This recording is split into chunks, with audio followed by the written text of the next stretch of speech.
ओम शांति। आज बाबा के 5 सितंबर के महावाक्य हैं।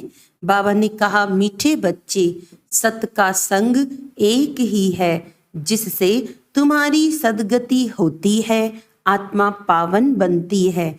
बाकी सब है कुसंग, इसीलिए कहा जाता संग तारे कुसंग बोरे। प्रश्न है, बाप का ऐसा कौन सा कर्तव्य है जो कोई भी धर्म स्थापक नहीं कर सकता? उत्तर है, बाप का कर्तव्य है सबको पतित से पावन बनाकर वापस घर ले जाना। बाप आते हैं सबको इन शरीरों से मुक्त करने, अर्थात मौत देने। ये काम कोई धर्म स्थापक नहीं कर सकता। उनके पिछाड़ी तो उनके धर्म की आत्माएं ऊपर से उतरती हैं और अपना अपना पाठ बजाए पावन से पतित बनती हैं। गीत है, जाग सजनिया जाग। ओम शांति। बच्चों ने गीत सुना, किसने सुनाया? साजन ने। सब है सजनिया जिसको भक्तियां कहा जाता है। भगवान एक है, जिसको भक्त याद करते हैं तो उसको कहा जाता है साजन। भक्त कहने से मेल अथवा फीमेल दोनों उसमें आ जाते हैं तो सब हो गई सीताएं। राम एक है, भक्त अनेक हैं, भगवान एक है। उस भगवान को कहा जाता है परम पिता। लौकिक बाप को परम पिता नहीं कहेंगे, वह है लौकिक शरीर देने वाला पिता। परम पिता है परम धाम में रहने वाला, सब आत्माओं का पिता। हर एक मनुष्य को दो बाप है, एक लौकिक, दूसरा पारलौकिक बाप। लौकिक बाप का जन्म बाय जन्म वर्षा अलग होता है। हर एक जन्म में बाप अलग अलग रहते हैं। तुम विचार करो, कितने जन्म लेते हैं, कितने बाप मिलते होंगे? 84। हाँ, 84 जन्मों में जरूर 84 बाप और 84 माँ मिलेंगे। हर जन्म में एक ही लौकिक बाप और एक ही माँ रहती है। दूसरा बाप है परम पिता परमात्मा। परंतु सतयुग त्रेता में कभी ओ गॉड फादर कह याद नहीं करते। हे परम पिता परमात्मा मेहर करो, ऐसे कभी नहीं कहते। इसीलिए समझाया जाता है सतयुग त्रेता में एक ही बाप होता है। फिर द्वापर कलयुग, जिसको भक्ति मार्ग कहा जाता है, वहाँ सबको दो बाप हैं, मेल अथवा फीमेल, सबको दो बाप हैं। पारलौकिक बाप को याद करते हैं क्योंकि ये दुख धाम है। दुख धाम में दो बाप, सुख धाम में है एक ही बाप। यहाँ तो एक लौकिक बाप है, दूसरा फिर सबके दुख निवारण करने वाला बाप है, जिसको सभी याद करते हैं। इस दुख से छुड़ाओ, रहम करो। आधा कल्प है दुख धाम, आधा कल्प है सुख धाम। सतयुग है नया युग, कलयुग है पुराना युग। बाप कहते हैं अब हम सतयुग नई दुनिया की स्थापना कर रहे हैं। कलयुग पुराने युग का विनाश होना है। कलयुग के बाद फिर सतयुग आना है। कलयुग के अंत, सतयुग के आदि को कल्प का संगम कहा जाता है। यह है कल्याणकारी युग, क्योंकि पतित से पावन बनना होता है। कलयुग में है पतित मनुष्य, सतयुग में है पावन देवताएं। बाप समझाते हैं कि आसुरी रावण संप्रदाय है। हर एक के अंदर 5 विकारों की प्रवेशता है। उसको कहेंगे Ravan omnipresent, God omnipresent नहीं। 5 विकार प्रवेश हैं, इसीलिए इनको पतित दुनिया कहा जाता है। सतयुग त्रेता को पावन दुनिया शिवालय कहा जाता है। कलयुग है वैशालय, तो शिव परमपिता परमात्मा आकर नवयुग की स्थापना करते हैं। बाप समझाते हैं अब जागो, नवयुग अथवा सुखधाम का समय अब आया है। लक्ष्मी नारायण का राज्य आ रहा है। यह है ही राजयोग। ये कोई कॉमन सत्संग नहीं है। एक होता है सत्संग, दूसरा होता है झूठ संग अर्थात कुसंग। सत का संग तारे, कुसंग बोरे। सत तो एक ही बाप है, उनको कहते हैं पतित पावन आओ। वही आकर पावन बनाते हैं आधा कल्प के लिए। फिर माया रावण आकर आधा कल्प पतित बनाती है। ऐसे नहीं बाप ही पतित बनाते हैं। अभी है ही रावण राज्य, जब तक सत बाप न आए तब तक सत्संग नहीं। सब है झूठ संग अथवा कुसंग। तुम हो सीताएं, तुम भक्ति करती हो, समझती हो भक्ति का फल भगवान आकर देंगे तो जरूर। जब भक्ति का समय समाप्त होना होगा तब तो आएंगे ना। आधा कल्प है ज्ञान की प्रारब्ध और आधा कल्प है भक्ति की प्रारब्ध। अभी तुम पुरुषार्थ कर रहे हो भगवान की श्रीमत पर। भगवान एक होता है, वह है निराकार परमपिता परमात्मा, आत्माओं का बाप। वह आते ही हैं संगम पर। द्वापर कलयुग को भक्ति कांड कहा जाता है, सतयुग त्रेता को ज्ञान कांड कहा जाता है। ज्ञान है ही ज्ञान सागर परमपिता परमात्मा के पास। शास्त्रों का ज्ञान कोई ज्ञान नहीं। अगर उनमें ज्ञान होता तो सद्गति होती। भारत जो हीरे जैसा था अब है नहीं, फिर बाप बनाते हैं। तुम अब हीरे जैसा बन रहे हो, तुम्हारा जीवन पलट रहा है। आत्मा दैवी गुण धारण कर रही है। यूं तो मनुष्य बैरिस्टर, इंजीनियर, सर्जन आदि बनते हैं। बाकी मनुष्य को देवता बनाना ये परमपिता परमात्मा ज्ञान का सागर का कर्तव्य है। उनको ही ट्रुथ कहा जाता है, वही सच बतलाते हैं, अर्थात सचखंड की स्थापना करते हैं। बाकी सब है झूठ बोलने वाले, झूठखंड की स्थापना करते हैं, रावण की मत पर चलते हैं। तुम श्रीमत से श्रेष्ठ बनते हो। नए युग में नया भारत था, वर्ल्ड ऑलमाइटी अथॉरिटी कहा जाता था। लक्ष्मी नारायण का राज्य था। उन्हों को किसने ये राज्य भाग्य दिया? जरूर जो स्वर्ग की स्थापना करने वाला होगा। अभी वे वर्षा गंवाया है 84 जन्म लेकर। अब फिर चक्र पूरा होता है, सबको वापस जाना है। लिबरेटर एक ही बाप है, वही लिबरेट कर सबको ले जाते हैं। इसीलिए उनको कालों का काल भी कहा जाता है। बाप कहते हैं अब तुम्हारे 84 जन्म पूरे हुए, अब वापस चलना है। ये सृष्टि का चक्र कैसे फिरता है सो बाप बैठ समझाते हैं, अर्थात त्रिकालदर्शी बनाते हैं। तीनों लोकों तीनों कालों की नॉलेज देते हैं। वही पतित पावन ज्ञान सागर बीज रूप है। उनसे ही सचखंड का तुमको वर्षा मिलता है। यहाँ तुम आए हो परमपिता परमात्मा से वर्षा लेने के लिए, जो स्वर्ग की स्थापना करने वाला है।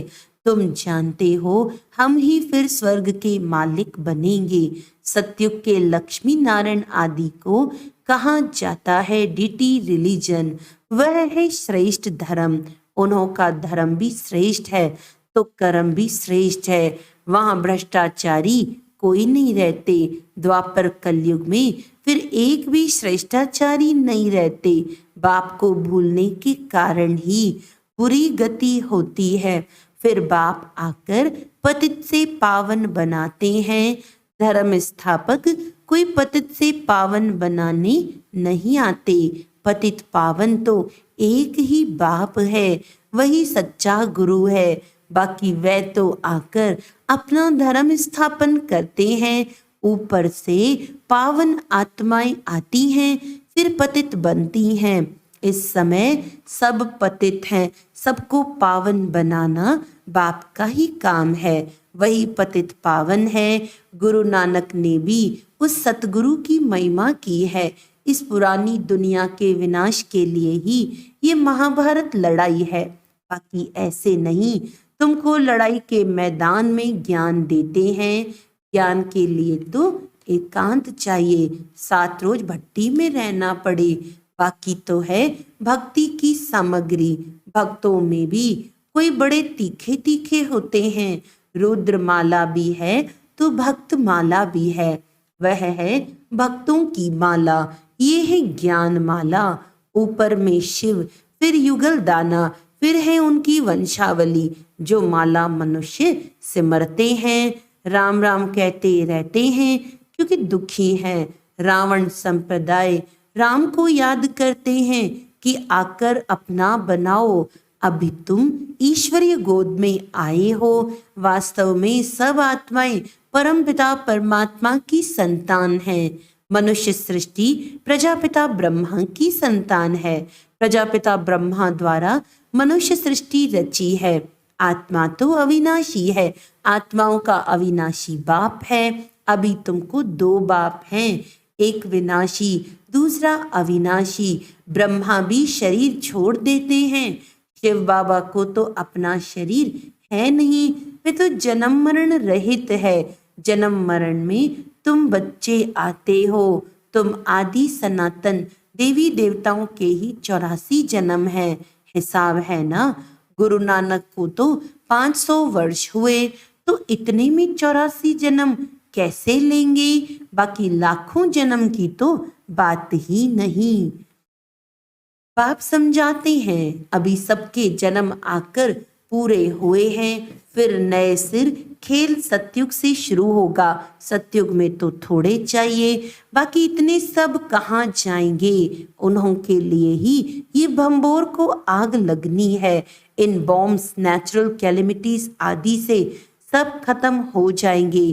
बाकी आत्माएं सब चली जाएंगी मुक्ति धाम। ये कयामत का समय है, सबको वापस जाना है। भारत को अविनाशी खंड कहा जाता है क्योंकि भारत ही बाप का जन्म स्थान है। शिव बाबा भारत में ही आते हैं। पतित पावन बाप यहाँ जन्म लेते हैं, तो गोया सभी धर्म वालों के लिए भारत बड़े ते बड़ा तीर्थ स्थान है। इतना भारत का महत्व है, परंतु महत्व को उड़ा दिया है। यह भी ड्रामा का खेल है जो बाप ही आकर समझाते हैं। बाप कहते हैं मैं ही ज्ञान का सागर हूँ। लक्ष्मी नारायण को ज्ञान सागर नहीं कहा जाता। उनमें रचयिता और रचना के आदि मध्य अंत का ज्ञान नहीं है। वह ज्ञान जरूर तुम्हारे में है। तुम ही मनुष्य से देवता बनते हो। तुम यहाँ आते हो पतित से पावन बन, पावन दुनिया का मालिक बनने।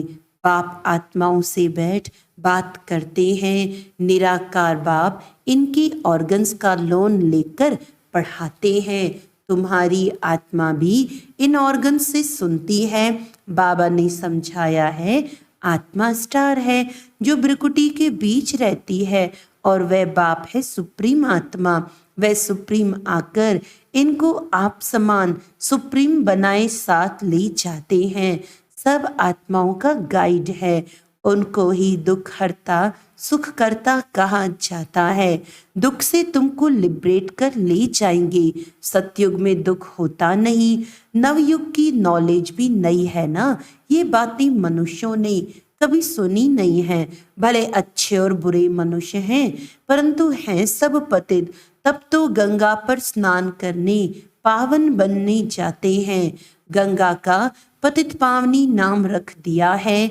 वास्तव में पतित पावन तो बाप को ही कहा जाता है।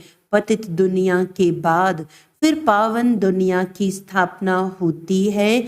सत्य को वाइसलेस वर्ल्ड कहा जाता है, और वह है साइलेंस इनकॉर्पोरियल वर्ल्ड।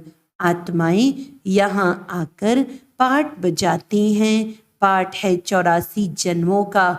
तुम ऑलराउंड पार्ट बजाते हो। यह है बना बनाया ड्रामा। हर एक में अपना अपना पार्ट अविनाशी है, वह कभी मिटता नहीं है। 84 जन्म तुम 84 जन्म भोगते रहेंगे। चक्र का आदि अंत नहीं है। ड्रामा कब शुरू हुआ ये प्रश्न नहीं उठता। न आदि है न अंत है। सत्युग आदि सत है भी सत, होसी भी सत। इस चक्र को समझने से तुम स्वर्ग के चक्रवर्ती महाराजा महारानी बनते हो। उसको वर्ल्ड ऑलमाइटी अथॉरिटी राज्य कहा जाता है, जो वर्ल्ड ऑलमाइटी बाप से मिलता है। तुम बेहद के बाप से 21 पीढ़ी के लिए सदा सुख का वर्षा पाते हो। बाप को कहा जाता है हेवनली गॉड फादर, हेवन का वर्षा देने वाला। बाप कहते हैं मैं कल्प के संगम युग पर आकर स्वर्ग का वर्षा देता हूँ। जो पुरुषार्थ करेंगे वे सूर्यवंशी राजाई में आएंगे। ये कोई कॉमन सत्संग नहीं, यह है गॉडली यूनिवर्सिटी। भगवानुवाच्य है ना। भगवान पढ़ाकर मनुष्य को देवता बनाते हैं। ऐसा कोई सत्संग नहीं होगा जिसमें कहें कि हम मनुष्य से देवता बनाएंगे। अभी तुम बच्चे नई दुनिया में देवी देवता पद पाने के लिए पुरुषार्थ कर रहे हो। समझाना चाहिए दो बाप है, एक बेहद का बाप, एक हद का। हम बेहद के बाप से वर्षा ले रहे हैं। तुमको भी राय देते हैं वर्षा लो। श्रेष्ठ ते श्रेष्ठ परमपिता परमात्मा की मत पर चलने से तुम स्वर्ग का मालिक बनेंगे। सच्चा है ही एक बाप, वे आकर पढ़ाते हैं। इनके ऑर्गन्स द्वारा कहते हैं ब्रह्मा तन से ब्रह्मा मुख वंशावली को वर्षा देता हूँ। ब्रह्मा द्वारा तुमको दादे का वर्षा मिलता है। दादे के वर्षे पर सभी आत्माओं का हक है। लौकिक संबंध में सिर्फ मेल को वर्षा मिलता है। तुम तो आत्माएं हो, सब ब्रदर्स ठहरे। सबको शिव बाबा से वर्षा मिलता है। तुमको दादे से वर्षा मिल रहा है। बाप कहते हैं हम तुमको मंदिर लायक बनाते हैं। मनुष्यों में देखो क्रोध कितना है, एक दो का विनाश कर देते हैं। यह है वैशालय। शिवालय था सो फिर अब बनना है। परमपिता परमात्मा शिव आकर शिवालय बनाते हैं। वैशालय से लिबरेट कर फिर गाइड बन सबको वापस शिवालय में ले जाते हैं। सभी अपने पुराने शरीरों से मुक्त हो मेरे साथ चलेंगे। अच्छा, मीठे मीठे सिकेलदे बच्चों प्रति माता पिता बाप दादा का याद प्यार और गुड मॉर्निंग। रूहानी बाप की रूहानी बच्चों को नमस्ते। हम रूहानी बच्चों की रूहानी बाप दादा को याद प्यार गुड मॉर्निंग, नमस्ते नमस्ते नमस्ते जी। धारणा के लिए मुख्य सार है दैवी गुण धारण कर स्वयं के जीवन को पलटाना है। सचखंड में चलने के लिए सच्चे बाप से सच्चा रहना है। एक सत बाप के संग में रहना है। मनुष्य से देवता बनने की पढ़ाई अच्छी तरह पढ़कर बेहद का वर्षा पाना है। वरदान है हर एक के स्वभाव संस्कार को जान टकराने के बजाय सेफ रहने वाले मास्टर नॉलेजफुल भव। कोई भी बात को छोटा या बड़ा करना ये अपनी बुद्धि पर है। जबकि एक दो के स्वभाव संस्कार को जान गए हो तो नॉलेजफुल कभी किसी के स्वभाव संस्कार से टक्कर नहीं खा सकते। जैसे किसको पता है कि यह खड्डा है या पहाड़ है तो जानने वाला कभी टकराएगा नहीं, किनारा कर लेगा। ऐसे आप भी किनारा करो, अर्थात अपने को सेफ रखो।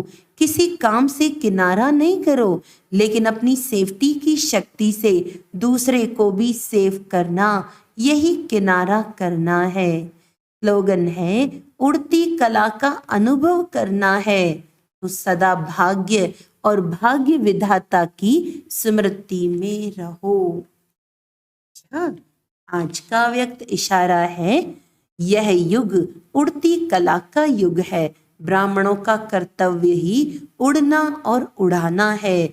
वास्तविक स्टेज भी उड़ती कला है। उड़ती कला वाला सेकंड में सर्व समस्याएं ऐसे पार करेगा जिसे कुछ हुआ ही नहीं। उसे नीचे की कोई भी चीज डिस्टर्ब नहीं करेगी, रुकावट नहीं डालेगी। अच्छा, ओम शांति।